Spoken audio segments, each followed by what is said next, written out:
Welcome to astro console. আজকের বিষয় কর্কট রাশির বর্ষফল বাংলার 1431। কর্কট রাশি আমার বড় প্রিয় রাশি। কর্কট রাশির মানুষেরা আমার বড় প্রিয়, কারণ তারা এতটাই সহজ সরল সাদা সিধে সৎ মানুষ যে তাদেরকে ভালো না বেসে পারা যায় না। তো তাদের জন্য এই রকম ভালো মানুষদের জন্য আমি আজকে সুখবর এনেছি। সেটা হলো যে 1431 সাল তাদের জন্য একটা শুভ মাস হতে চলেছে। শুভ মাস, খুব শুভ মাস, শুভ বছর হতে চলেছে। 1431 যে সালটা, যে বছরটা, সেটা সেরা শুভ বছর হতে চলেছে তোমাদের জন্য। বছরটা প্রথম দিকে কয়েকটা মাস ছাড়া বাকি যে সমস্ত মাস আছে, আষাঢ় মাস থেকে শুরু করলে আমরা বাকি যে মাস চৈত্র মাস পর্যন্ত, সেই মাসগুলোকে আমরা খুব মোটামুটি কঠিনভাবে নয়, সহজভাবে কাটাতে পারবো, সহজেই কাটাতে পারবো। শুধু একটাই চ্যালেঞ্জ থাকবে যে শনি আছে অষ্টমে, ব্যাস এইটুকু ছাড়া 1431 সাল তোমাদের জন্য শুভ মাস, শুভ বছর। বারবার ভুল হয়ে যাচ্ছে, আসলে মাসিক রাশিফল বেশি বলি তো তাই ভুল হয়ে যাচ্ছে। বর্ষফল তো কমই বলা হয়, বছরে একবার। তো যাই হোক, তো বর্ষফল যদি বলতে হয় তো প্রথমেই আমি একটা ট্রেলার দিয়ে শুরু করছি। কীরকম ট্রেলার?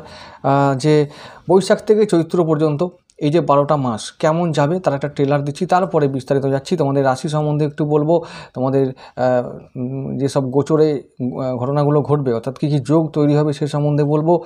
কিছু কিছু সম্ভাবনা তৈরি হবে, কিছু চ্যালেঞ্জ আসবে, কোন কোন দিকে তোমাদের সাবধান থাকতে হবে এই সম্বন্ধে বলবো। শেষে প্রতিকার বলে ভিডিও শেষ করব। এই হলো আমার আজকের বিষয়বস্তু। মন দিয়ে শুনবে। ভিডিও হয়তো একটু বেশি বড় হবে, কিন্তু আমি আশা করি তোমরা যদি মন দিয়ে শোনো তাহলে তোমাদের ভিডিওটা ভালো লাগবে। যাই হোক, আমি যেটা বলতে চাইছিলাম সেটা আমি বলি। সেটা হলো বৈশাখ মাস থেকে চৈত্র মাস পর্যন্ত একটু ট্রেলার দিই যে কেমন যেতে পারে ইন শর্ট। যেটা হলো বৈশাখ মাস শুভ মাস, জ্যৈষ্ঠ মাস মধ্যম মাস, আষাঢ় মাস শুভ মাস, শ্রাবণ শুভ, ভাদ্র মধ্যম, আশ্বিন শুভ, কার্তিক মধ্যম বা মিশ্র ফল আনবে, অঘ্রাণ মাস অশুভ মাস, পৌষ মাস শুভ মাস, মাঘ মাস শুভ, ফাল্গুন মাস মধ্যম ফল আনবে, চৈত্র মাস অশুভ। কারণ চৈত্র মাসে তখন গোচরে রবি রাহু ও শুক্র একসঙ্গে আবার থাকবে। তো যাই হোক, এই রবি রাহু শুক্র একসঙ্গে যখন কম্বিনেশন করে তখন একটু সময় খারাপ যায়। যাই হোক, আমি এবার শুরু করছি। পয়লা বৈশাখে গোচরে কি কি ঘটনা ঘটবে, কোন কোন গ্রহ কোন কোন ভাবে থাকবে সেটা একটু বলে দিই। বৈশাখ জ্যৈষ্ঠ দুটো মাসের বলবো, কারণ প্রতি মাসের বলাটা সবসময় সম্ভব হবে না, কারণ বলতে গেলে ভিডিও অনেক বড় হয়ে যাবে। তাই আমি বৈশাখ আর জ্যৈষ্ঠ মাসেরটা বলে দিচ্ছি। পয়লা বৈশাখে আমরা দেখতে পাচ্ছি যে তোমাদের দশমভাবে রবি ও বৃহস্পতি থাকবে। তাহলে কর্মভাবে রবি ও বৃহস্পতি একসঙ্গে সহাবস্থান করলে কর্মজগতে সমস্ত বাধা তোমরা খুব সহজে কাটিয়ে উঠতে পারবে। সমস্ত বাধা অবলীলায় তোমরা কাটিয়ে উঠতে পারবে, কর্মজগতের প্রতিষ্ঠা পাবে। তো দ্বাদশে চন্দ্র থাকবে, তোমাদের লগ্নপতি চন্দ্র বা রাশিপতি চন্দ্র থাকবে দ্বাদশে। একটু মনটা ডাউন থাকবে। পয়লা বৈশাখটা রোম্যান্টিক একটা দিন, ভালো দিন, বছরের প্রথম দিন। অবশ্যই যত ডাউন থাকুক না কেন ঈশ্বরের নাম নিয়ে তোমরা থাকবে, দেখবে মন ভালো থাকবে। ভক্তির মধ্যে থাকবে, ভগবানকে নিয়ে থাকবে, দিন ভালো যাবে, এটা আমার গ্যারান্টি। আর নবমে থাকবে বক্রী বুধ রাহু ও শুক্র, অষ্টমে থাকবে শনি, তৃতীয় থাকবে কেতু। এই হলো বৈশাখ, মানে পয়লা বৈশাখের গোচর। জ্যৈষ্ঠ মাসের গোচরটা আমি একটু বলে দিই। সেটা হলো যে তৃতীয় কেতু থাকবে, অষ্টমে শনি যথারীতি তিনি থাকবেন অষ্টমে তোমাদের। আর তোমার দশমে থাকবে রবি বুধ শুক্র, নবমে থাকবে মঙ্গল রাহু, অঙ্গার দোষ তৈরি করবে। একাদশে থাকবে গুরুদেব বৃহস্পতি। এই হলো জ্যৈষ্ঠ মাসের গোচর। প্রথমে আমি এই বৈশাখ মাস নিয়ে আলোচনা করব। বৈশাখ মাসটা নিয়ে আমি একটু কথাই ছোট্ট করে বলবো। প্রথমে আমি দেখতে পাচ্ছি দুটো মাস বৈশাখ ও জ্যৈষ্ঠ ছাড়া তেমন কোনোভাবে খুব বড় চ্যালেঞ্জের মুখোমুখি এই বছরে তোমরা হবে না। সেই রকমভাবে কোনো চ্যালেঞ্জ বা কোনো খারাপ যোগ তোমাদের রাশির জন্য তৈরি হবে না। তাই আমি বলবো যে চ্যালেঞ্জ মিনিমাম, প্রফিট ম্যাক্সিমাম। আবার বলছি, চ্যালেঞ্জ মিনিমাম, প্রফিট ম্যাক্সিমাম। তাই হতাশ না হয়ে এগিয়ে যাও দুর্বার গতিতে। কর্মজগতের সমস্ত বাধা তোমরা কাটিয়ে উঠতে পারবে, সাফল্য লাভ করবে, উন্নতি লাভ করবে, নতুন কর্ম লাভ হবে, বসের সঙ্গে অনেকটা ভালো সম্পর্ক তৈরি হবে, কলিগদের সঙ্গে ভালো সম্পর্ক তৈরি হবে, পেন্ডিং কাজগুলো তোমরা কমপ্লিট করতে পারবে। যদি কর্মই ভালো হয় তাহলে আর বাকি বিষয় নিয়ে চিন্তাটা কি রইল। বাকি বিষয়গুলো নিয়ে বলবো, কিন্তু আগে কর্ম, যেটা নিয়ে আগে আমরা সবথেকে বেশি চিন্তায় থাকি, সেই বিষয়টা নিয়ে আগে আমি বলে দিলাম।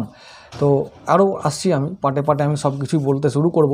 তো যাই হোক, এটা আমি বলতে চাই যে কর্কট রাশির মানুষেরা খুব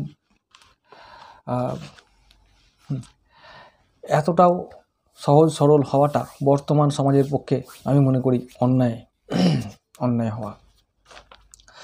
আমি কর্কট রাশির বর্ষফলের ভিডিও করেছিলাম জানুয়ারি মাসের জন্য, জানুয়ারি মাসে করেছিলাম। তখন ম্যাক্সিমাম দর্শক কমেন্ট করে জানিয়েছিল যে আমি নাকি কর্কট রাশি। তো জ্যোতিষীদের এটাই সাফল্য কি না, যখন যে রাশি নিয়ে কথা বলবো তখন তারা যেন মনে করে আমি তাদেরই লোক। এটাই আমার কাছে পুরস্কার, আমার জয়। তো যাই হোক, আমি কী রাশি সেটা জেনে আর কি লাভ। যা বলবো সেটা যেন তোমাদের ভালো লাগে, তা যেন তোমাদের কাজে লাগে, এটাই আমার উদ্দেশ্য, এটাই আমার কাজ। তো সেটা ভালো করে করতে পারলেই আমি ধন্য মনে করব নিজেকে। তো জ্যৈষ্ঠ মাসে আমি বললাম একটি যোগ তৈরি হবে, রাহু মঙ্গল একসঙ্গে থাকবে নবমভাবে, অঙ্গার দোষ তৈরি করবে। বৈশাখ মাসে রাহু আর শুক্র একসঙ্গে থেকে তোমাদের নবমভাবে একটু বিকৃত ভাব বা কামনা বাসনা তৈরি করবে। নবমে রাহু থাকলে না, বিবেক বুদ্ধি হরণ করে ফেলে। কর্মজগতে ভালো পরিবেশ তৈরি হবে, আর ওদিকে কামনা বাসনা তৈরি হবে। আর একাদশে শুক্র রাহুর সঙ্গে আছে নবমভাবে, তার মানে কি আয় উন্নতি খুব বেশি হবে, চাহিদা বাড়বে, কামনা বাড়বে। তখনই তো বিপথে যাওয়ার ইচ্ছেগুলো জাগবে। সাবধান, ওই রাহু ওই শুক্র না হলে শাস্তি এমন দেবে। মঙ্গলের সঙ্গে রাহু আবার অবস্থান করবে পরের মাসে, অঙ্গার দোষ তৈরি করবে। মাথা ঠান্ডা রাখতে হবে। তোমরা ঠান্ডা মাথার মানুষ আমি জানি। ভগবান ভোলেনাথের অতি প্রিয় একটা রাশি এই কর্কট রাশি। ভগবান ভোলেনাথের সমস্ত গুণ, শিবতত্ত্ব এর মধ্যে লুকিয়ে আছে, এই রাশির মধ্যে লুকিয়ে আছে। চন্দ্র এর রাশিপতির অধিপতি, অর্থাৎ রাশিপতি কর্কট রাশির অধিপতি চন্দ্রদেব। কালপুরুষের হৃদয়, আমি আগেই বলেছি, কালপুরুষের হৃদয় হলো কর্কট রাশি। মহাকালের মহা অন্তর, মহাহৃদয়, মহান হৃদয়। এই হৃদয়কে তোমরা ফুটিয়ে তোলো তোমাদের নিজেদের মধ্যে, নিজেদের কাজের মধ্যে।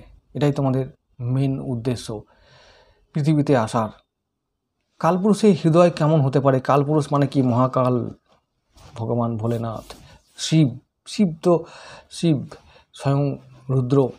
তো যার কোনো আদি নেই, অন্ত নেই, এই রকম একজনের জানি না সে কে, কেউ জানতে পারেনি আজ পর্যন্ত। তো তার যে হৃদয়, তার হৃদয় কেমন আজকে, সেই যে রহস্যময় একটা জিনিস, বস্তু, যা লাভ করলে মানুষ ধন্য হয়ে যায়, সেই বস্তুকে রিপ্রেজেন্ট করে কর্কট রাশির মানুষেরা। তারা কেমন হতে পারে আন্দাজ করে নাও। আমি একটা কথা বারবার বলি, আজও বলছি, যে কর্কট রাশির মানুষদেরকে যারা বন্ধু হিসাবে, যারা আত্মীয় হিসাবে, যারা জীবনসাথী হিসাবে, যারা পুত্র হিসাবে, যারা ভাই হিসাবে পেয়েছে বা পায়, তারা বড় ধন্য, তারা বড় ভাগ্যবান। এটা আমি আমার অভিজ্ঞতা দিয়ে বলছি। যখন বৃশ্চিক রাশির ভিডিও করি তখন তারা বলে, দাদা তুমি বৃশ্চিক রাশির মানুষ। বৃষ রাশির ভিডিও করলে বলে তুমি বৃষ রাশি। তবে আরেকটা কথা জানতে পারি কমেন্ট করে, সমস্যা কিন্তু সব রাশির আছে, সবার।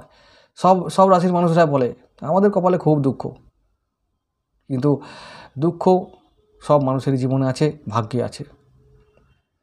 এটা নিয়ম। পৃথিবীতে আসা মানে আমরা আমাদের পূর্বজন্মের কর্মফল শেষ করতে এসেছি, ভোগ করতে এসেছি, পাপের প্রায়শ্চিত্ত করতে এসেছি। এখানে এসে আমরা আরাম সজ্জায় শুতে আসিনি।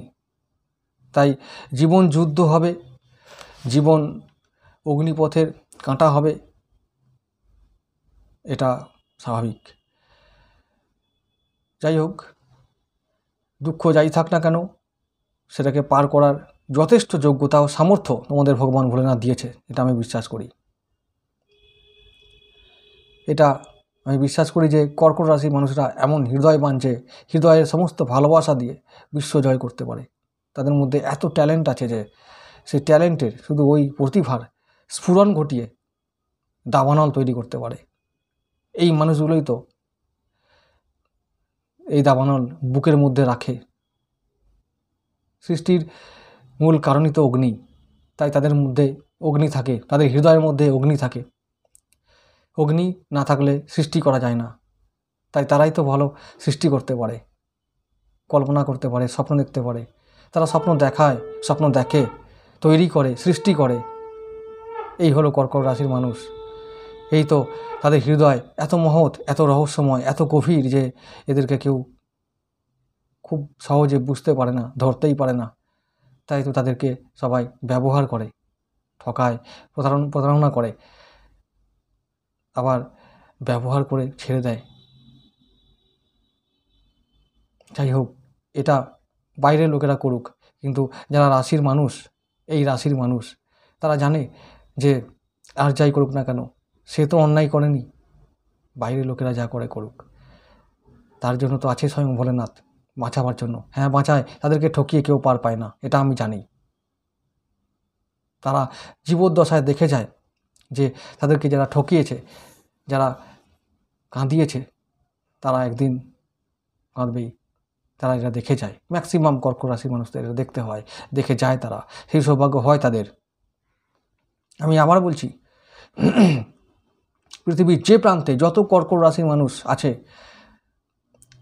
তাদেরকে বলছি যে ভয় পেও না, এগিয়ে যাও। নিজের মধ্যে যে শক্তি আছে, যে প্রতিভা আছে, তাকে কাজে লাগিয়ে যাও, তার বিকাশ ঘটাও। ভগবানকে সঙ্গে নিয়ে, ভক্তির শক্তিকে সঙ্গে নিয়ে, ভক্তি তোমাদের শক্তি, ভক্তিকে, বিশ্বাসকে সঙ্গে নিয়ে, তাকে ক্যাপিটাল করে, তাকে মূলধন করে এগিয়ে যাও, প্রতিবার বিকাশ ঘটাও। জীবনে সব কিছু পাবে যা চাও, এটা আমার গ্যারান্টি রইল, এটা আমার বিশ্বাস। এর পথে যারা বাধা হয়ে দাঁড়াবে, ব্যাস তাদের যে কী হবে তারা পরে দেখে নেবে। ভোলেনাথ তোমাদের সঙ্গে সবসময় থাকে।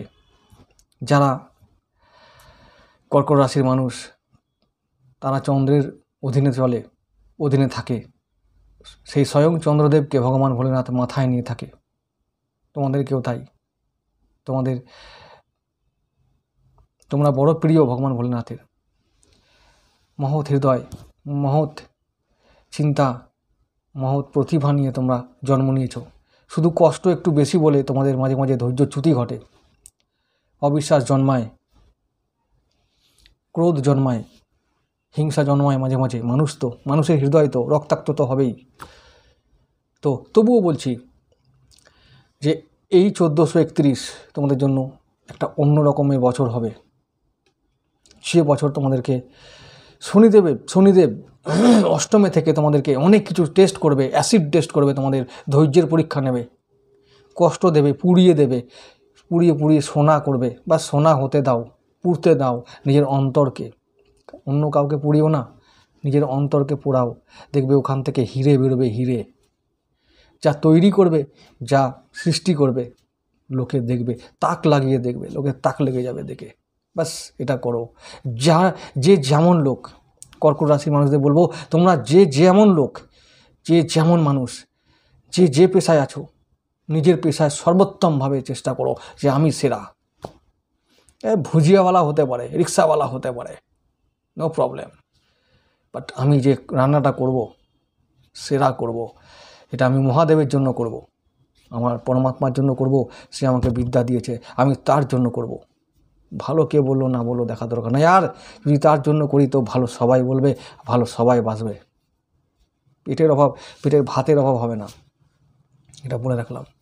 যাই হোক, তো এই রকম একটা মহান রাশির বর্ষফল ভিডিও করে আমি খুব খুশি।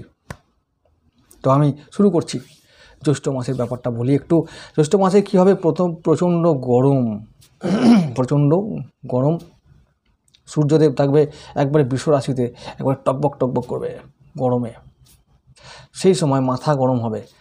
নবমে মঙ্গলদেব থাকবে আর রাহু একসঙ্গে অঙ্গার দোষ তৈরি করবে, তোমাদের দশমপতি নবমে থাকবে। তো কর্মের জায়গায় না একটু চাপ তৈরি হবে, এবং মাথা ঠান্ডা করে রাখবে। বৈশাখ মাসে কর্মজগতে খুব সুবিধা হবে, তো ততটাই অসুবিধা হবে জ্যৈষ্ঠ মাসে।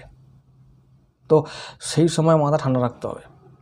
যদি মাথা গরম করে ফেলো, পেট গরম হবে, শরীর খারাপ হবে, সিজনাল ডিজিজ হবেই।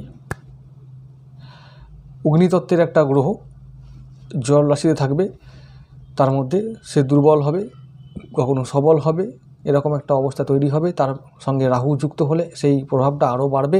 এটার প্রভাবে তোমরা এতটাই ব্যতিব্যস্ত হয়ে উঠবে যে শরীরটাকে রক্ষা করার জন্য আবার অনেক টাকা খরচা হয়ে যাবে। এটা যেন না হয়।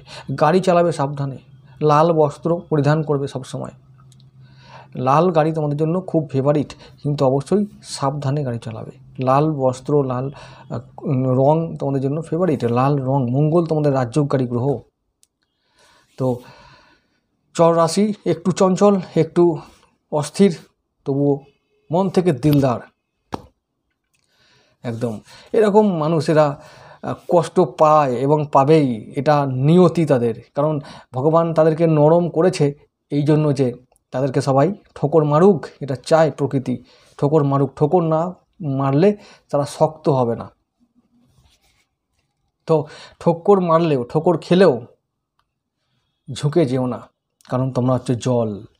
জলকে সাময়িকভাবে আটকানো যায় বটে, কিন্তু ওই জলই পারে পাথরের বাঁধকেও বা লোহার বাঁধকেও, যত শক্তই হোক না কেন, 1 বছর, 10 বছর, 50 বছর, 100 বছর পরে হলেও ওই পাথরের বাঁধকে জলই পারে ভাঙতে। যখন ভেঙে দেয় তখন ভাবে কি বাবা কী করে কি হলো রে, সবাই দেখে হঠাৎ করে অবাক হয়ে, একবারে অবাক হয়ে তাকিয়ে থাকে, কি করে করলো রে এই লোকটা এরকম কাজ। তো এরাই পারে, এদের মধ্যে এত ধৈর্য আছে যে যে এরা পারে। ধৈর্য এদের ক্যাপিটাল, মূলধন, শক্তি, সম্পদ। তো এরকম একটা জায়গায় এরকম একটা মনোভাব, মানসিকতা নিয়ে তোমাদের জীবনে যুদ্ধে নামতে হয়। তো ঠোকর খেতে হয়, হতাশ হবার কিছু নেই। আমি আবার বললাম যে যারা তোমাদেরকে ওই যে ঠোকর মারে, ঠোকর তারা এমনভাবে খাবে একদিন, জিন্দেগি ভর ভুলবে না। যাই হোক, এবার আমি শুরু করছি। যে ব্যাপারগুলো না বললেই নয়। আর্থিক জীবন তোমাদের এবছরে শুভ, শরীর স্বাস্থ্য শুভ, দাম্পত্য জীবন মধ্যম, অশুভ। কেন? অষ্টমে শনি আছে, ওই জায়গায় চ্যালেঞ্জ আছে। নতুন কর্মলাভ হবে, ব্যবসা বাণিজ্য চাকরি শুভ, খুব সুন্দর একটা ব্যবসা বাণিজ্য হবে। অর্থাৎ এই বছরে তোমাদের একাদশে বৃহস্পতি থাকবে, একাদশে বৃহস্পতি, এবং বৃহস্পতি মিত্র গ্রহের নক্ষত্রে থাকবে, অর্থাৎ কৃত্তিকা, রোহিণী, মৃগশিরা এই সমস্ত গ্রহের নক্ষত্রে থাকার জন্য, অর্থাৎ রবি, চন্দ্র, মঙ্গল গ্রহের নক্ষত্রে থাকার জন্য বৃহস্পতি তোমাদের আয় ইনকাম 10 গুণ বৃদ্ধি করাবে। তোমরা শুধু, আমি বললাম চ্যালেঞ্জ আসবে, একটু ধৈর্য ধরে অস্থির না হয়ে একটু পার করো, বুদ্ধি খাটাও, দেখবে তোমাদের এবছর অন্য বছরগুলোর তুলনায় অনেকটা ভালো যাবে। একাদশে বৃহস্পতি, আয় ইনকাম বৃদ্ধি, চতুর্দিকে ইনকাম হবে। মাথায় ঠান্ডা রেখে শুধু ইনভেস্টগুলো ঠিক জায়গায় রাখো আর ঠিকভাবে ইনভেস্ট করো। যারা সেলফ এমপ্লয়েড, যারা যেমন ডক্টর, প্রাইভেট টিউটর, আরও অন্যান্য যারা সেলফ এমপ্লয়েড আছে, তারা এবছর অনেক অনেক অনেক ইনকাম করবে। কারণ ওই যে বললাম একাদশে বৃহস্পতি, সব বছরে আসে না, সব বছরে আসে না। এই একাদশে বৃহস্পতি আবার আসবে হয়তো 15 বছর পর। তো এই রকম একটা সুযোগ 12 বছর পরে আমরা পেয়েছি। একাদশে বৃহস্পতি, তুঙ্গে বৃহস্পতি, মিত্র নক্ষত্রে থাকবে একটা বছর বৃহস্পতি। ইনকাম করে নাও, আর কর্মজগতে যত বাধা আসবে তুড়ি মেরে উড়িয়ে দাও, আর কর্ম ভালো করলে ইনকাম ভালো হবে। শুধু বললাম ওই যে প্রথম 2 মাস একটু ভালো করে সাবধানে কাটিও। যার যে বিষয়ে একটু সমস্যা আছে, প্রবলেম আছে, সেগুলোকে একটু শর্ট আউট করো, একটু সলভ করার চেষ্টা করো। দেখো বাকি যে মাসগুলো আছে এই বছরের, সেগুলো খুব ভালোভাবেই কাটবে অন্যান্য বছরের তুলনায়। আরেকটা কথা, শনি অষ্টমে থাকার জন্য শনি কি করবে, ব্যবসা বাণিজ্যে একটু ঢিলেমি করবে। ঢিলেমি করা মানে এরকম যে কেউ যদি নতুন ব্যবসা শুরু করতে চায়, তো সেটা যেখানে 10 দিনে হওয়ার ছিল সেটা 15 দিনে কি 20 দিনে হবে।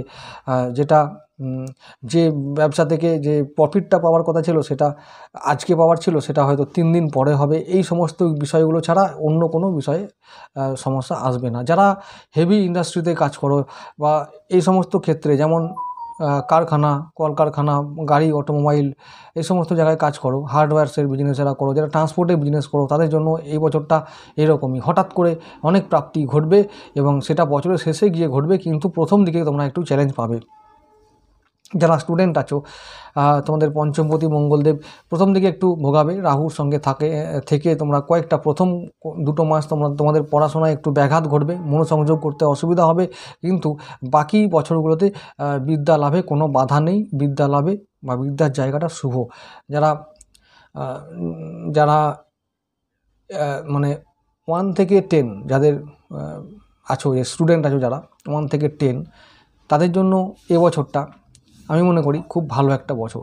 তারপরে 10 থেকে যত উচ্চশিক্ষার লেভেল আছে, যে সমস্ত ক্লাসগুলো আছে, সেখানে প্রথম দিকে একটু বাধা পেলেও লাস্টের দিকে অর্থাৎ শেষের দিকে সেই বাধা তারা খুব সহজেই কাটিয়ে উঠতে পারবে, অর্থাৎ বিদ্যাভাব খুব শুভ। যদি কেউ কম্পিটিশন পরীক্ষা দেয়, তাদের জন্য বলবো যে এবছরে তোমরা ফাটিয়ে দেবে। আমি বললাম তোমরা ফাটিয়ে দেবে। এই বছর সেই সেরা বছর, যার জন্য বহু বছর তোমরা ওয়েট করেছিলে। কি বললাম? কম্পিটিশন পরীক্ষা দাও। এই বছর তোমরা অনেক দিনের ধার শোধ করতে পারবে, অনেক দিনের পুরনো ঋণ শোধ করতে পারবে, শত্রুকে হারাতে পারবে, কন্ট্রোলে রাখতে পারবে, পরাজিত করতে পারবে। রোগ মুক্তি পাবে, রোগ থেকে তোমরা মুক্তি পাবে, অনেক দিনের পুরনো রোগ থেকে তোমরা মুক্তি পাবে। আইনি ঝঞ্ঝাট থেকে মুক্তি পাবে, জমি জমা সংক্রান্ত বিষয়গুলো থেকে, যে সমস্ত যদি কোনো বিবাদ থাকে তো সেগুলো থেকে মুক্তি পাবে। এবছর একাদশে বৃহস্পতির বছর, তো শনি চ্যালেঞ্জ দেখ, কোনো চিন্তা নেই, চ্যালেঞ্জ তো পার করবোই আমরা। আর এই একাদশে বৃহস্পতির লাভ ওঠাবো 1 বছর ধরে। দারুণ একটা বছর চলছে ভাই, চিন্তা করো না। হ্যাঁ, মন তো আমাদের সরল, সুযোগ সবাই নেয়, কিন্তু বুদ্ধি দিয়েছে চরম। কর্কট রাশি মানুষরা প্রচণ্ড বুদ্ধিমান, প্রচণ্ড বুদ্ধিমান, একটু ইমোশনাল, ওটাই হলো সবথেকে বড় সমস্যা। ইমোশনাল হওয়ার জন্যই সমস্যা। ওই ইমোশনাল হতে গিয়ে সব কিছু হারিয়ে ফেলে, লোকের কথা ভাবতে গিয়ে সব হারিয়ে ফেলে, লোককে খুব সহজে বিশ্বাস করে ফেলে, তাই হারিয়ে ফেলে। এই রোগগুলো, এই মানসিক ব্যাধিগুলো আমরা একদম ত্যাগ করব, নিরাময় করব। এই মানসিক ব্যাধি এটা ভালো গুণ, কিন্তু আজকের জন্য, আজকের সমাজের জন্য এগুলো গুণ নয়, এগুলো দোষ। কারণ মানুষকে বাস্তববাদী হতেই হবে। আমি খুব ট্যালেন্টেড, ইমোশনাল, আমি খুব ভালো মানুষ বলে তাতে তাতে কি? তোমার মাথা ন্যাড়া করেই সবাই ছাড়বে, তবেই আনন্দ পাবে। মাথা ন্যাড়া শুধু করবে না, মাথা ন্যাড়া করে ওখানে কালি লাগাবে, ডুগডুগি বাজাবে, তবে আনন্দ তাদের। শুধু মাথা ন্যাড়া করে ছেড়ে দিলে তো হয়ে যেত। ন্যাড়া করবে, কালি লাগাবে, ডুগডুগি বাজাবে, রং লাগাবে, তবে তো মানুষের আনন্দ হয়। এই হচ্ছে মানুষ। হ্যাঁ, এটাই মানুষ। আমি কাউকে নিন্দা করছি না, কিন্তু হ্যাঁ, ভেতরের রূপগুলো অনেকটা সেই রকমই দেখতে থাকে। যার হয় সেই বোঝে, তাই কেউ এটাকে জ্ঞান দিচ্ছি বা লেকচার মারছি বলবে না, যেটা ফ্যাক্ট সেটা জানি। কারণ এই যে মানুষ বললাম, কর্কট রাশি মানুষরা জানে ভালো করে যন্ত্রণা কী জিনিস, হারানো কী জিনিস, আর ঠকানোর জ্বালানা, ঠকানোর যে জ্বালানা সেটা কী জিনিস তারা জানে, তাই তারাই বুঝবে আমি কি বলছি।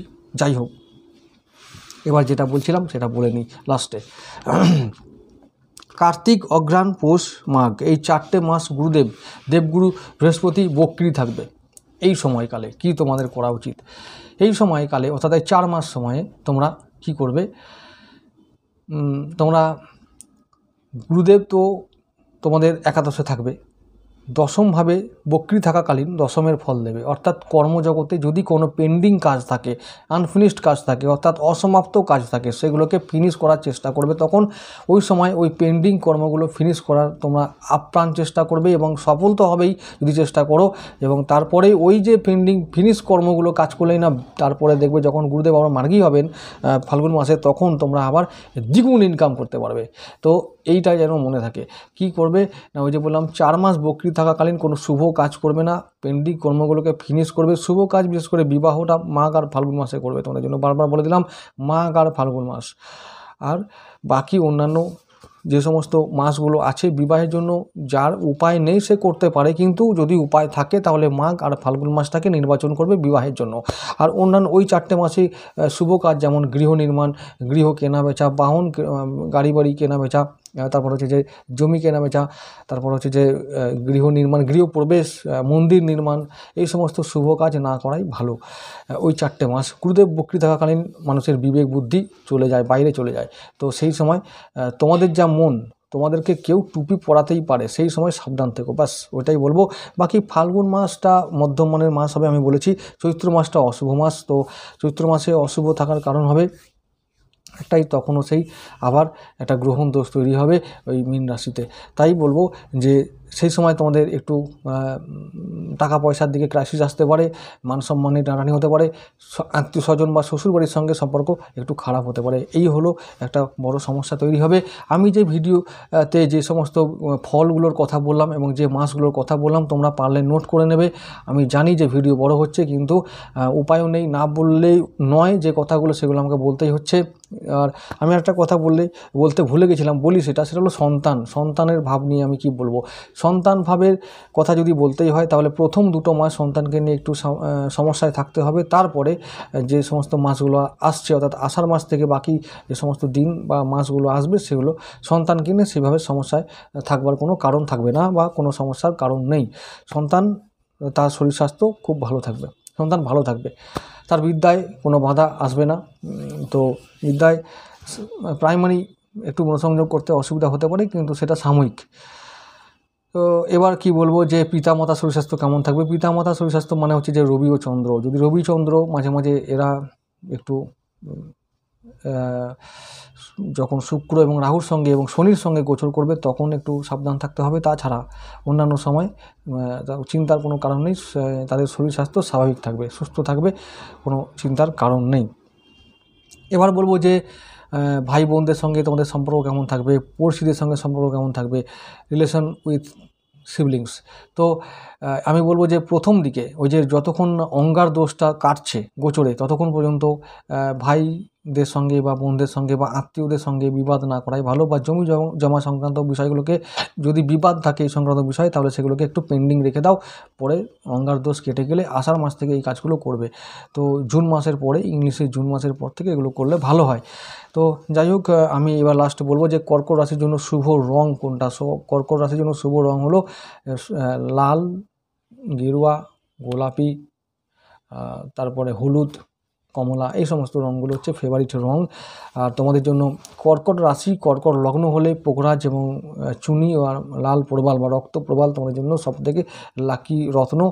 আর শুভ সংখ্যা কর্কট রাশি হলে অবশ্যই হবে, সেটা হলো যে 2 আর 3। তো এইগুলো মনে রেখো। আর কাঁচা হলুদের ব্যবহার তোমরা বাড়িয়ে দাও, হলুদ সেবন মানে খালি পেটে হলুদ খাওয়াটা তোমরা বাড়িয়ে দাও, বৃহস্পতিকে স্ট্রং করতে পারবে। যত গুরুদেব স্ট্রং হবে এই বছরে তোমাদের আয় উন্নতি বৃদ্ধি পাবে, সমৃদ্ধি পাবে তোমাদের আর্থিক জীবন। তাই আমি বলবো যে এই বছরে তোমাদের পোখরাজ ধারণ করাটা অবশ্য কর্তব্য। হলুদ ব্যবহার করো, হলুদ বস্ত্র বেশি পরো এবং তার সঙ্গে লাল বস্ত্র, লাল আর হলুদ বস্ত্র তোমাদের জন্য সবথেকে সুটেবল। তো তোমরা এই 2টো বস্ত্র ব্যবহার করবে। যাই হোক বন্ধুরা, আমি আবার বলছি কর্কট রাশির জন্য আরেকটা কথা আমি বলতে ভুলে গেছিলাম, তাই আমি আবার বলে দিচ্ছি যে ইষ্ট দেবী হলো ভগবান শিব আর মাতা পার্বতী, আর তার সঙ্গে সম্পূর্ণ শিব পরিবার, এমনকি তার যে প্রিয় সেটাকেও পুজো করতে হবে, করবে অবশ্যই। তো ভগবান শিবের গলায় যিনি থাকেন সর্পদেব বা নাগদেব, তিনি অনেকে বলে শেষনাগ, কেউ বলে অনন্তনাগ, কেউ বলে উদয়, এরকম অনেক নাম আছে। তবে আমি একটা কথা বলি, যেই হোক না কেন এটা আমি মনে করি এসব হচ্ছে যে রূপক, এগুলো রূপক অর্থে বলা হয়। তিনি একটা সময়কে তিনি জয় করেছেন, তার একটা প্রতীক হিসাবে এটা গলায়। অ্যাকচুয়ালি সর্পকে আমরা সময় হিসাবে ধরি, তাই এটা সময়কে তিনি জয় করেছেন, তার প্রতীক হিসাবে সর্পকে তিনি গলায় ঝুলিয়ে রাখেন। এটা আমি নিজের বিচার থেকে বললাম, তোমাদের মতামত থাকতেই পারে অন্য। তাই যাই হোক, এটা নিয়ে বড় কিছু নয়, সময়কে কে বা ধরতে পেরেছে তিনি ছাড়া, এই হলো ব্যাপার। তো যাই হোক বন্ধুরা, আমি মনে করি সারা বছর তোমাদের ভালো কাটবে, এবং আমি প্রার্থনা করি যাতে তোমাদের ভালো কাটে। আজকের ভিডিও এটুকু থাকুক। নমস্কার।